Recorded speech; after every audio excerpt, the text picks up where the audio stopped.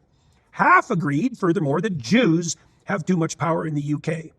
According to that same March 2024 poll, that attitude extended to the influence of Israel and Jews more generally on American foreign policy. Slightly more than three-quarters held a positive view of Hamas.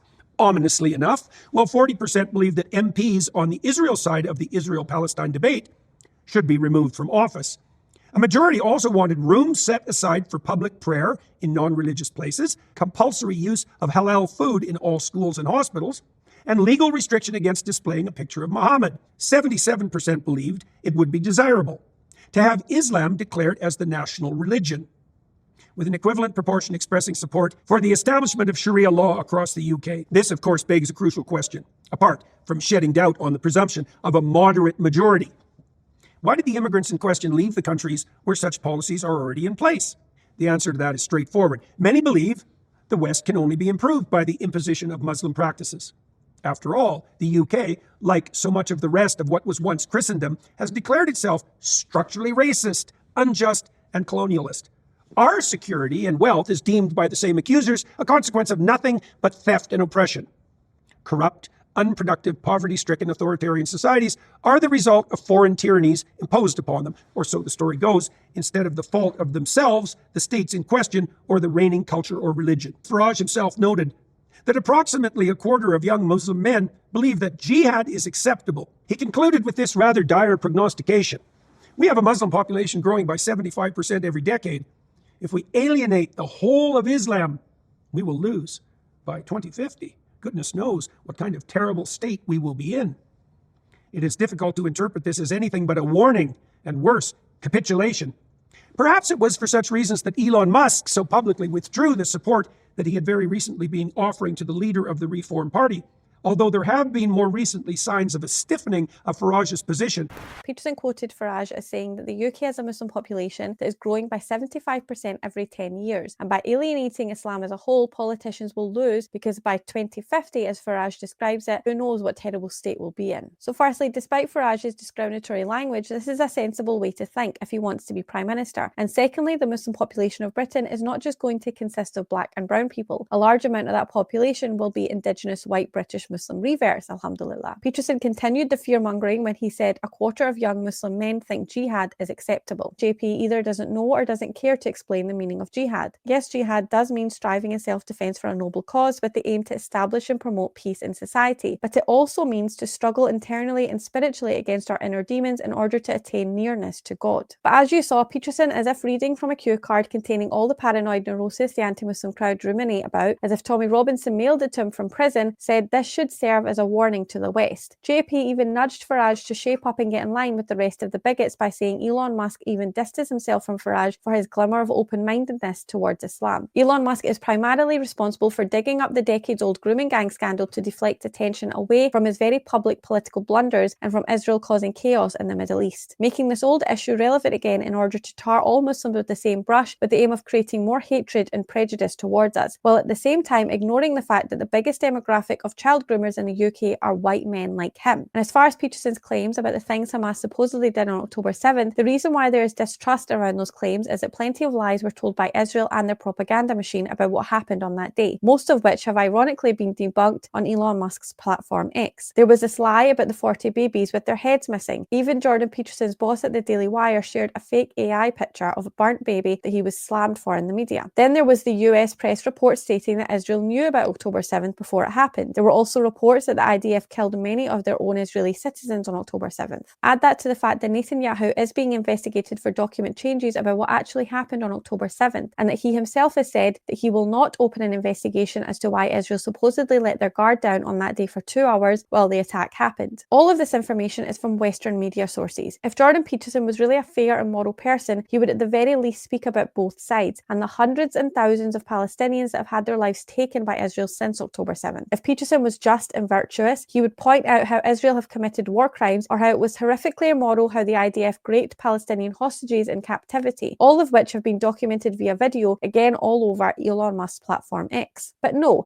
Peterson shills for Israel like they have done no wrong and will never do any wrong. And as far as Peterson's claim that Muslims think Zionists have too much power in the UK and the USA, it's not just Muslims that think this. Many high-profile Christians and atheists are saying this also. But again, JP conveniently left that out to stir up more hatred towards his Muslim targets. Peterson also stated that 40% of Western Muslims believe pro-Israeli politicians should be removed from office. I 100% agree. And again, it's not just Muslims that are for this, non-Muslims back this idea also. Wouldn't it be better if the UK had pro-British politicians, or America had pro-US politicians? Why do we need pro-Israel politicians? And why do you, as a Canadian living in America, want pro-Israel politicians? Is it because they pay your bills? And like I said before, Netanyahu, the Israeli Prime Minister, is a wanted war criminal. Any politician that supports him or his regime in Israel is supporting acts of criminality. So of course, they are thus unfit for office. Jordan Peterson then began splitting hairs when he said that the majority of Muslims in the UK want prayer rooms in public places and halal food in schools and hospitals. This is so petty and a new low even for JP. I get it, you hate Muslims, but newsflash grandpa, we already have public prayer rooms in most places, as well as halal food in most institutions. Those prayer rooms in most cases are available to be used by other faiths also. It's just nobody else turns up, and halal food is similar to kosher food, which Jewish people eat, if that makes you feel better. Peterson continued in this petty vein when he said Muslims want a legal restriction against displaying a picture of Mohammed. Tell me this, Jordan, why is this a problem? The only people that want to brandish insulting pictures of prophets around are bigots. Muslims feel the same way about pictures of Jesus and Moses, etc. Peace be upon them. We don't want any of our prophets to be insulted. Live and let live. JP continued his tirade when he said Muslims think it's desirable that Islam is declared the national religion and they want Sharia law across the UK. Technically, Islam is the most practiced religion in the UK in terms of daily worship and mosque gatherings. And don't get me started on Sharia again. I already proved to you how it's beneficial to society. In my opinion, rather than an implementation of Sharia, we should at the very least educate non-Muslims on Sharia law so that they can realise it is not as scary as propagandists like Peterson make it out to be. And just when we thought JP couldn't get any dumber, he proceeded to ask, why do these Muslim immigrants leave Sharia countries to come to the West if they want to make these changes? Jordan, the majority of us were born in the West. We didn't migrate here like you migrated to the US. Technically, you're a Canadian immigrant in America, unlike the majority of British Muslims who are UK natives that want to improve our country for the better. JP went full bigot again by denying the West colonised Islamic and ethnic minority countries and robbed them blind to put themselves themselves in a position of privilege from which people like Peterson looked down on those that were victimized and called them savages. The West colonized the American Indians just like they colonized the Australian Aborigines, just like they colonized the South Americans, just like they colonized India and Africa, just like Israel are colonizing the Arabs in Palestine, Lebanon, Jordan and Egypt. Over 500 years of Europeans ravaging countries and stealing their resources that continues to this very day, resulting in poverty, starvation, displacement and death, which Jordan Peterson puts down to the culture and religion of those that have been victimized. What a complete dirtbag. Let's watch the last clip where Jordan Peterson suggests a magical solution that he thinks will suit all parties involved.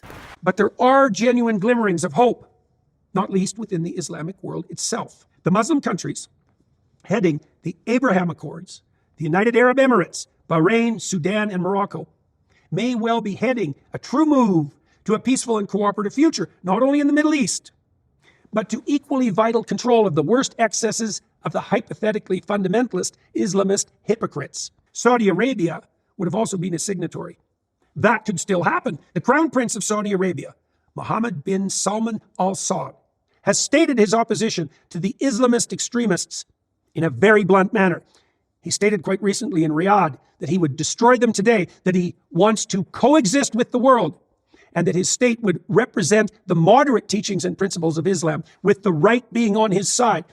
The UAE's Sheikh Abdullah bin Zayed has been even more provocative and forthright, stating, "There will come a day that we will see far more radical extremists and terrorists coming out of Europe because of lack of decision-making, trying to be politically correct, or assuming that they know the Middle East and Islam far better than we do." This means that there are leaders within the Islamic community itself, not without influence, seeking to diversify and modernize their respective states, who are already more willing than their Western counterparts, both to admit to the existence of the psychopathic manipulators cloaking themselves in the guise of pure religious Islamic fundamentalism. Equally moderate attitudes could be fostered among the Muslim immigrants to the West. That would mean, however, that Western leaders would have to bite the bullet, as their moderate Islamic counterparts already have, and help separate the wheat from the chaff within the Muslim immigrant communities themselves, as well as to the moderate Islamic world internationally, whose leaders are endeavoring to do the same thing. This would mean justly and courageously identifying, pursuing, and incarcerating or deporting the bad actors. This would mean applying the law of the land to the presumably oppressed and victimized newcomers, precisely as it is applied to citizens of longer standing. This would mean firmly and unapologetically noting where Western traditions, legal and otherwise, clash with the axioms of authoritarian intolerance. This would mean withstanding the accusations of Islamophobia, far-right affiliation, and the associated risk of reputation destruction, demolition of career, and general cancellation.